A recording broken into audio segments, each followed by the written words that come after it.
All right, let's dive into something really special today. We're going to explore one of the oldest, most profound stories in the world about a young boy who literally confronts the Lord of Death. But we're not just telling the story, we're also looking at this fascinating problem for any storyteller.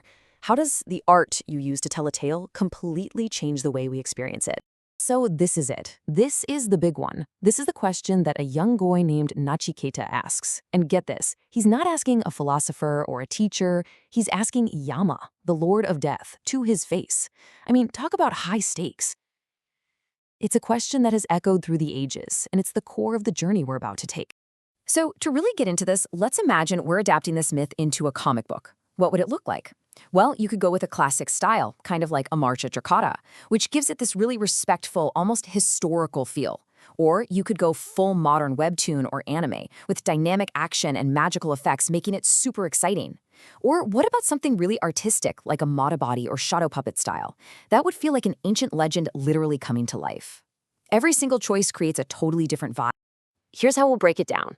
For following Nachiketa's journey in 5 parts. It starts with a really unsettling question he asks his dad. Then, his journey to Death's kingdom. From there, he faces this incredible test of temptation, learns the ultimate truth in a metaphor called the Chariot of the Soul, and finally returns with this timeless wisdom. Okay, first stop. The story kicks off with this man, Vajasravas, who wants to earn his spot in heaven. So he holds this massive sacrifice, vowing to give away everything he owns. But there's a catch. He's got this greedy streak, and instead of giving away his best stuff, he's only giving away his old, sick, useless cows. You know, the ones that are too weak to even drink water. Now, his young son, Nachiketa, is watching all of this. And even as a kid, he gets it. He knows a real sacrifice is about giving up something you actually value. He sees right through his father's act and realizes this isn't going to lead to heaven, it's going to lead somewhere dark and joyless. And he feels like he has to do something to save his dad from himself. So he walks up to his dad, who's all stressed out with the ceremony, and he asks this innocent but very pointed question. Since I belong to you, to whom will you give me? His dad just brushes him off. So Nachiketa asks again, a little louder. His father gets annoyed, tells him to shut up. But Nachiketa is determined.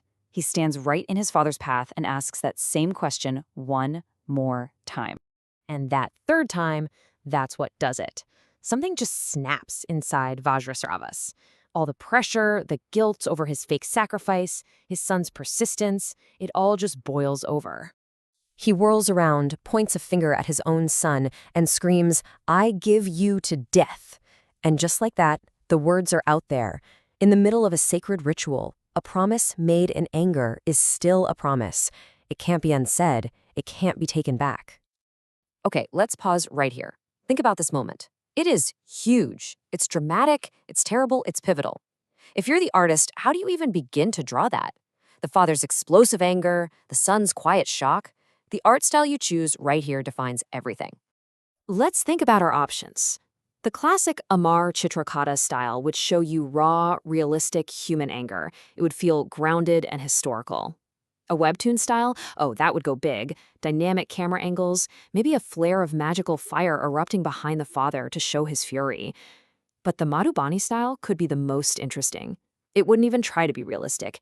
It might just use flat, symbolic shapes of red and black to represent the idea of rage itself. See? Same event, 3 totally different emotional punches. So what happens next? Nachiketa, who is just impossibly calm through all this, accepts his fate. He actually comforts his horrified father and says, a promise is a promise. And then he just goes. He walks the path to the land of Yama, the Lord of Death, a place no living person is supposed to go. When he gets there, he finds this huge, terrifying gate, but nobody's home. Yama is out. So what does this kid do? He doesn't panic. He just sits down, crosses his legs, and waits for 1 entire day. Then a second day. He waits for 3 full days and 3 full nights with no food, no water, just meditating at the front door of death himself. When Yama finally gets back, he is absolutely horrified. See, in this tradition, letting a guest wait at your door hungry is a terrible, terrible sin. It basically wipes out all your good karma. So, to make up for the 3 nights Nachiketa waited, Yama offers him 3 boons, 3 wishes, anything he wants. Nachiketa is clever. For his first two wishes, he asks for his father to be at peace, and then he learns a secret fire ritual. But for that third and final wish, he asks the big one. What happens when we die? And this is where Yama puts him to the test. Yama basically tries to buy him off. He says, "Oh kid, don't ask that. Even the gods don't fully get it. Ask for anything else." And then he offers him everything. A long life, powerful children, herds of elephants, mountains of gold, huge kingdoms to rule, even beautiful celestial singers and dancers with their own chariots. Literally anything a person could ever want. And this is the core choice of the entire story. Yama calls all those temptations priyas, the pleasant. It's all the stuff that's fun and easy and feels good right now, but it's all temporary. It fades. But Nachiketa rejects it all. He literally tells the Lord of Death, keep your dancers and your chariots. He chooses Shreyas, the good. It's the harder path for sure, but it's the one that leads to real, lasting wisdom. Well, Yama is just blown away. He sees that this boy can't be bought, can't be distracted. He realizes Nachiketa is a true seeker of knowledge. So he says, okay, you've passed the test. You're worthy. And he agrees to teach him the ultimate truth. Yama explains that the secret to life and death is understanding your true self, what's called the Atman. Think of it as the core of who you are, the part of you that is the silent, eternal witness to everything. It was never born, and so it can never, ever die. To explain it, Yama uses this incredible metaphor. He says, imagine your body is a chariot, the horses pulling it. Those are your five senses, always trying to chase after things they want. The reins that control the horses, that's your mind. And the driver holding those reins, making the decisions, that's your intellect, your wisdom. But who's the passenger just sitting silently in the back, watching the whole journey unfold? That is the Atman. That's your true self. And when Nachiketa understands this, everything clicks. He gets it. He's not the chariot, or the horses, or even the driver. He is the eternal passenger.